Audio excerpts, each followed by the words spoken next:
Hey guys, welcome to UFC Betting Edge, and today we'll be talking about the main card of Thiago Santos versus Glover Teixeira. Now, before that, I really want to talk about, as we are anxiously um, waiting on the presidential election results.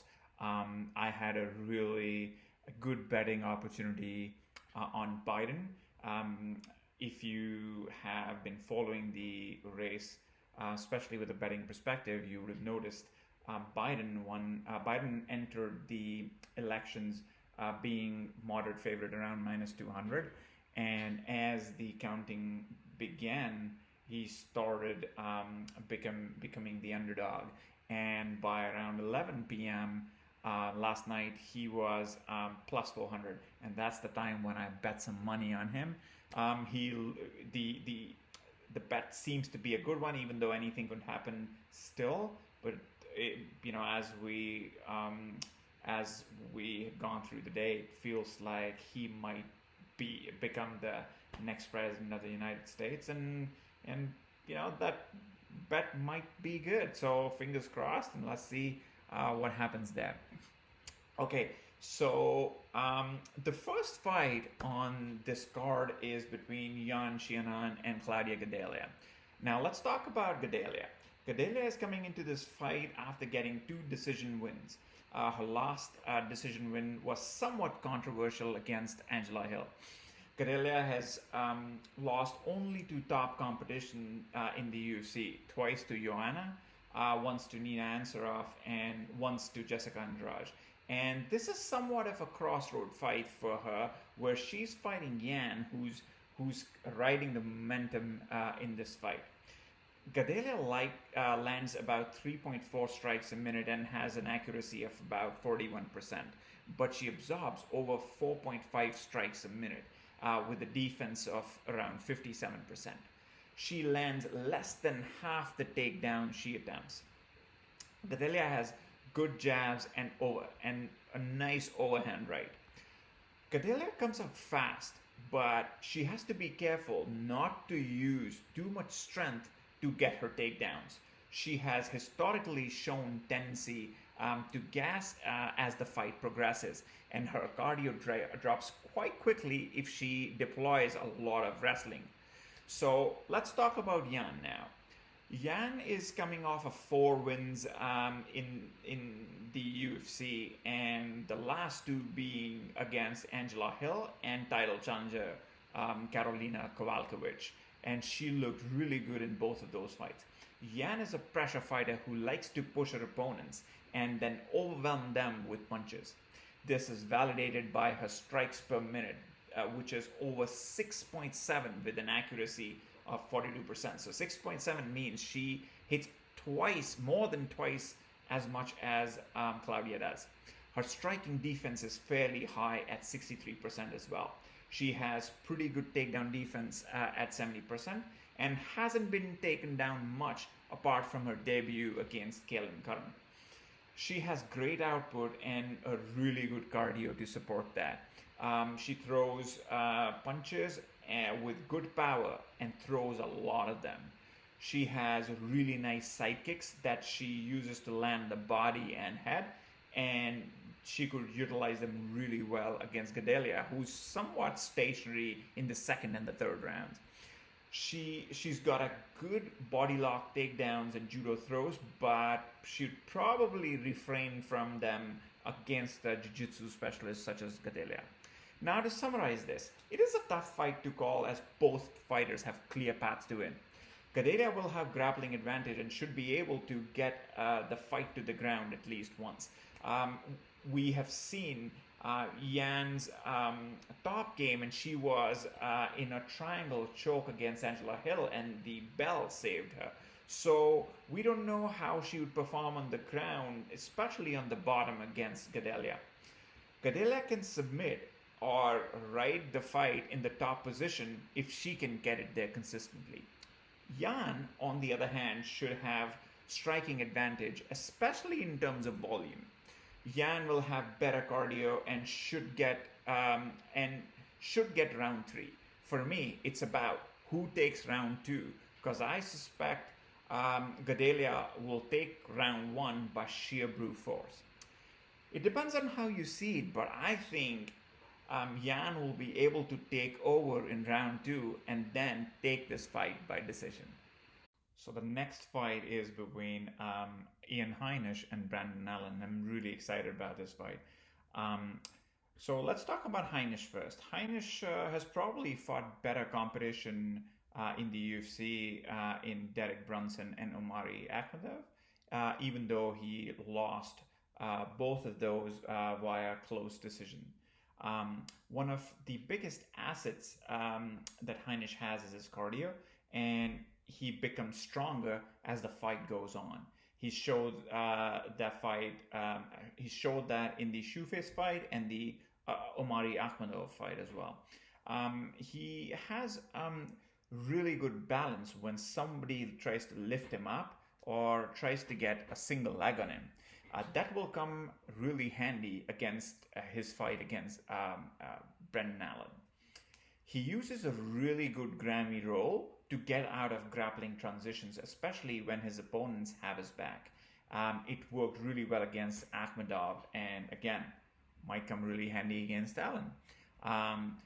He throws good leg kicks and has a really good high kick, and he used it well against both Brunson and Akhmedov.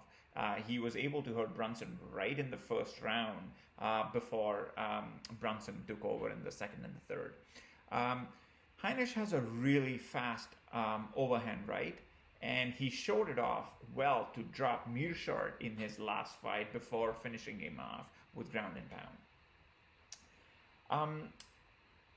Heinisch has only lost to fighters that are physically extremely strong and have had a strong wrestling backgrounds. Brandon, by this physique, does not fit the bill, but he has really good technique. So this is something of a testing point as to how much or how many takedowns can Heinisch defend.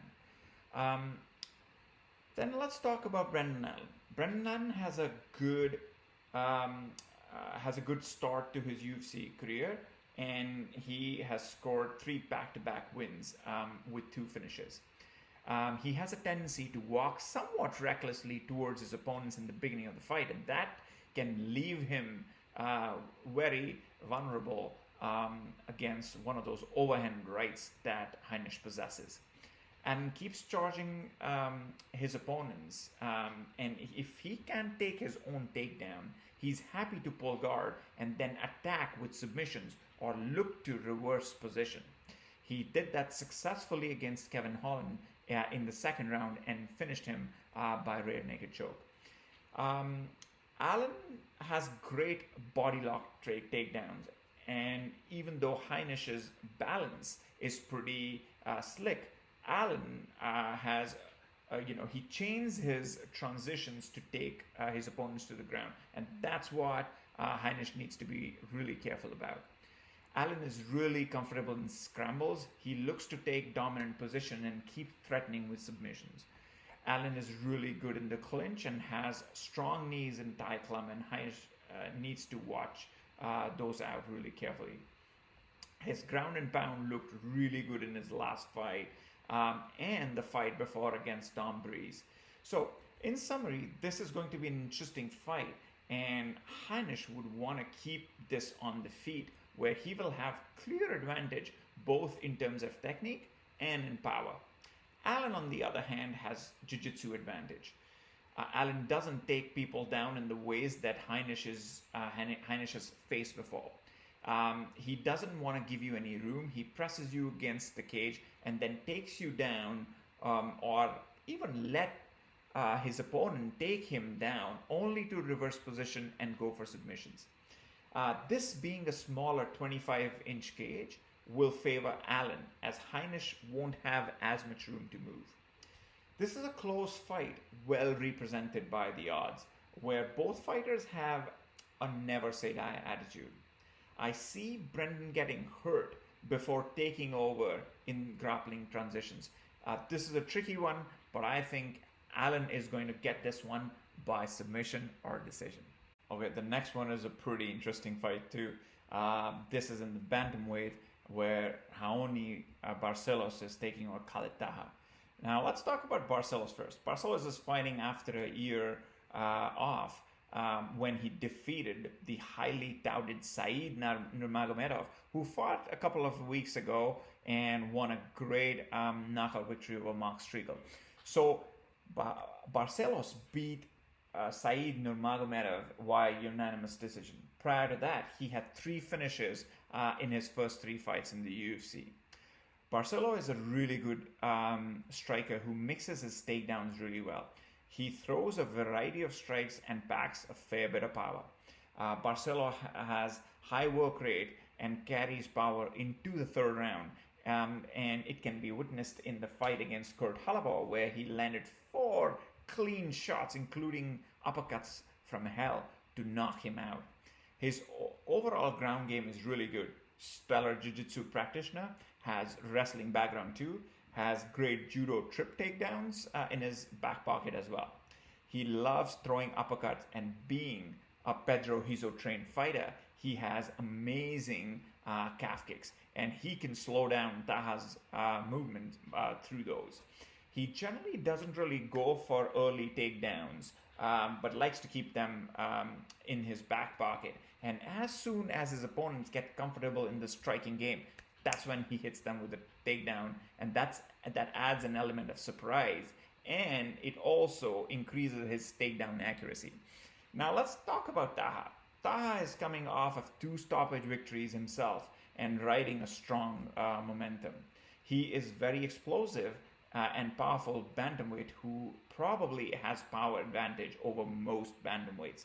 He finished the highly touted Hawaiian boxing prospect Boston Solomon in 29 seconds by a vicious knockout. He carries power in both hands. He knocked down Bruno Silva with his left hand, and I think he knocked Boston Solomon with his right hand. Taha has really good striking, and he sets up his strikes really well too. He likes to move forward and pressure his opponent, and that also creates opportunities for his opponents to take Taha down. Taha went up a weight class in his debut against Nad Narimani in the featherweight division, and Taha's aggression was exploited to some extent by Narimani's well-timed takedowns.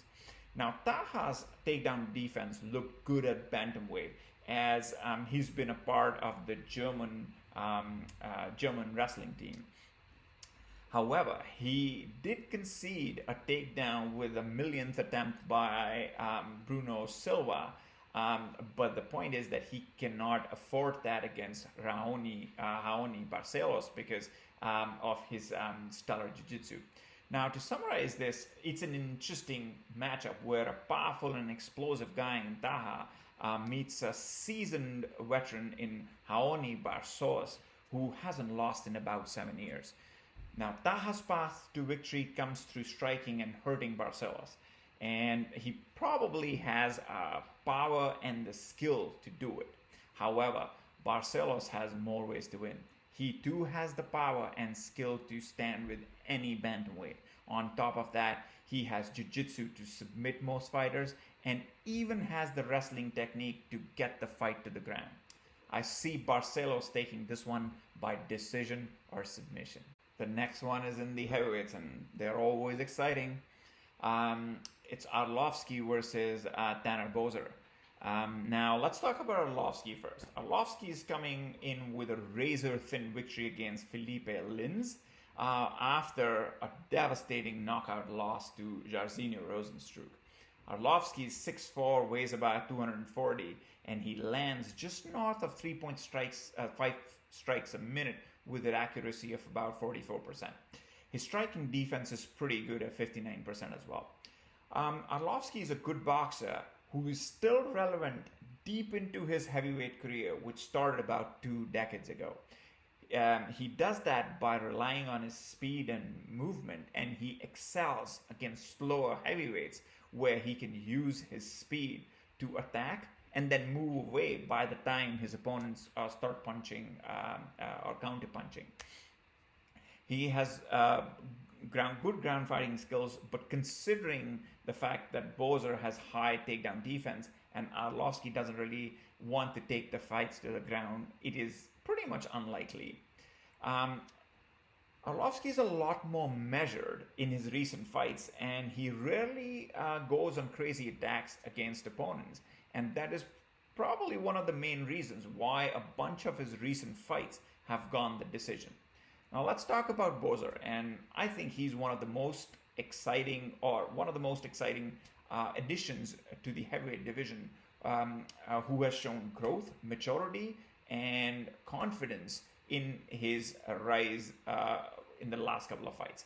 Boser stands at 6'2", weighs about 250 pounds, though he has been looking leaner in the last few fights. Boser lands over 4.5 strikes a minute with an accuracy of 54%, and this is pretty high. His defense is extremely impressive at 64%. He's a very mobile fighter, and his footwork is very nimble. He often catches his opponents sleeping. In his fight against Felipe Lins, Boser was able to hurt Lins with an overhand right and then landed 5 to 6 punches before Lins could even hit the ground, and which says about his timing, speed, and accuracy. Boser has thunderous leg kicks, and as both fighters are expected to be in orthodox stance for most part, Boser would look to utilize the leg kicks to slow down Arlovski's movement. Now, to summarize this is one of the fights that has a really low chance of going to the decision, even though Arlovski's last few fights have been going to the decision. Arlovski has been more measured in the past, but he has been stopped by faster and powerful guys such as Rosenstruck and Ngannou, and previously by Overeem and Stipe. Tanner Boser is one of the fastest heavyweights who has precise and powerful striking. Boser definitely has a chin, as he withstood strong attack from K1 champ Cyril Gane. Thus, I see Boser capitalizing on an ill-advised attack by Arlovski and knocking him out in the second or the third round. Now the main event. This fight between Thiago Santos and Glover Teixeira has title implications, and I feel whoever wins this fight will probably get the next title shot, even though with Jan Blachowicz being paired with Adesanya kind of throws cat among the pigeons. So let's talk about Thiago Santos first. Santos is a very effective stance switch fighter, and pretty much always positions himself to strike effectively. Like when he throws his kicks and lands, he's ready to throw punches in the opposite stance. Santos is extremely powerful, and since he's moved to 205 pounds, he's been fighting very strategically. His title fight against Jones was really good. There could be a case made for 3 rounds to 2 for Santos, and his knees were jacked in that fight. Thiago uses his leg kicks extremely effectively and has a powerful body and head kick, especially from orthodox stance. He sells body kicks to set up high kicks right after throwing sideways stomps to the thigh. Santos' takedown defense has looked good as he throws a bunch of body kicks, and it does give Teixeira an opportunity to take him down, and that's what Santos will be looking to avoid at all costs. Santos was taken down a bunch of times by Eric Anders, but he displayed some good awareness to submissions against a fighter who's probably not that known for his grappling, though. One of the features of Santos's style, even at 205, is that he can get totally reckless if his opponent tries to go crazy on him. It happened in the Manoa fight. I think that was a fight in Toronto, and I was present for the fight. And he did not fight intelligently in that fight, as per my opinion. He ended up winning and knocking Manuwa out viciously. But Glover can, start a transition like that, just to get Santos into that berserker mode and then try to get him down. So Santos needs to be careful around that. Now let's talk about Teixeira. And Teixeira is one of the most experienced light heavyweights, and one of the very few who's shown evolution in strategy and game planning, and consequently he's still relevant in the contendership discussion even nearing 40. He has lost a lot of speed from his peak years, but due to his adjustments he still remains relevant. Glover fights very wisely and patiently, and he has great chin to absorb strikes early, and then once his opponents are tired, he takes over. He has often come from behind in a bunch of recent fights where his opponents go hard to finish him, and Glover rides the storm and rolls with the punches, and then comes back, often taking the fight to the ground, where he has crushing top game and slick submission ability. Glover throws great low leg kicks from his power leg from orthodox stance. So Santos needs to be really careful about them when he switches to orthodox. Glover also has a great right straight and a left hook behind him, which he uses extensively, and Santos needs to be careful of that, especially in the later rounds. Teixeira sometimes has the tendency to rush forward and is willing to take a couple of punches to land a couple. This strategy could totally backfire, as Santos can knock anybody out while going backwards, as you saw against the current light heavyweight champion Blachowicz in the third round. So to summarize, I'm really tired of counting Glover Teixeira out, and more often than not, he manages to come back to beat his opponents. Glover has won 4 in a row and finished 3 of them. He's on a hot streak, and he will face the fellow Brazilian bomber in Thiago Santos.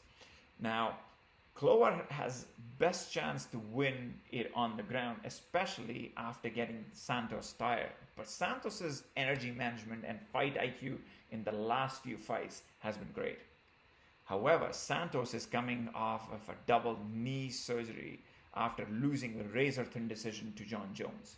Santos at 205 is not just more durable and powerful, but he's fighting with great strategy off late. And if his girlfriend Yana Kunitskaya's fight is any indication, the strategy for Santos will be on point.